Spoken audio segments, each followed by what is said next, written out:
relative également aux travaux de construction du barrage de Kandaji, un projet d'envergure nationale de plus de 40 ans pour le Niger. Alors pour vous, selon votre vision, qu'est-ce qui bloque concrètement ces travaux? Est-ce que également des instructions ont été données à l'issue de cette visite pour justement respecter tous les délais qui ont été donnés, puisqu'on sait que la fin des travaux du génie civil est prévue en 2023? Je n'ai pas donné des instructions parce que j'ai trouvé une situation qui fonctionne normalement. J'ai confiance au calendrier qui a été à la base des dernières orientations. Donc, mon propos, tout à l'heure en répondant à Suleiman, avait consisté à dire que nous sommes dans une situation totalement normalisée. Et tous les obstacles ont été mis hors d'état de nous nuire, pour ainsi dire. Évidemment, je ne peux pas venir dans la région de Tillabéri sans me rendre à Kandaji pour voir l'évolution du chantier, de la construction du barrage. Et vous avez suivi avec moi la visite guidée à laquelle nous avons eu droit hier et j'imagine que vous en avez retenu un certain nombre de choses. Donc, Kandaji. Kandaji a eu beaucoup de difficultés. La dernière en date, ce sont les effets de la mesure prise par la société chinoise à l'occasion de l'épidémie, de la pandémie de la Covid-19. Il y a eu un arrêt de travail, du moins du bureau de contrôle.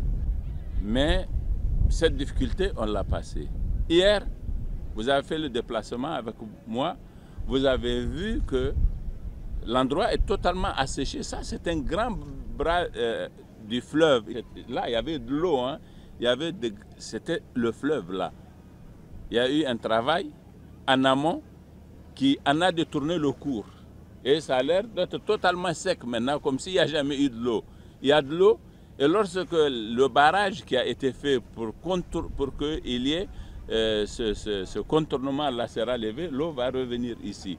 Et elle sera captée, et elle sera barrée par le barrage, justement. Donc ça, vous l'avez constaté de toute façon. Et ce sont des investissements colossaux qui ont été, vous avez vu, hein, les investissements qu'il y a. Vous avez vu cette centrale électrique de presque 10 MW. Vous avez vu la façon dont les cailloux là sont en train d'être broyés. Et bientôt, nous ont-ils dit, dans 2 mois, on fera les premiers bétons. Et vous avez vu le grand cratère qui a été fait. Ça, c'est des dynamites qui ont été utilisées. Parce que là où nous nous sommes arrêtés, c'était ça le niveau du sol. Mais on est parti plusieurs mètres plus bas dans l'endroit où il y aura l'ouvrage. Et ce sera un ouvrage de 24 mètres de hauteur qui va prendre corps dans 2 mois. C'est fini, ça s'est lancé, Inch'Allah. Vous avez vu le dispositif sécuritaire, c'est tout simplement impressionnant. Même moi, je suis impressionné. Tous les problèmes de financement en amont sont réglés. Il y avait une très grande difficulté parce qu'il fallait que l'État du Niger cherche 32 milliards de francs CFA pour assurer le déplacement des populations dont les villages vont être envahis par l'eau lorsque le barrage sera fonctionnel. Cette question aussi, je l'ai réglée avec la Banque mondiale qui a consenti à nous faire un prêt de 32 milliards qui va nous permettre de régler ce problème-là.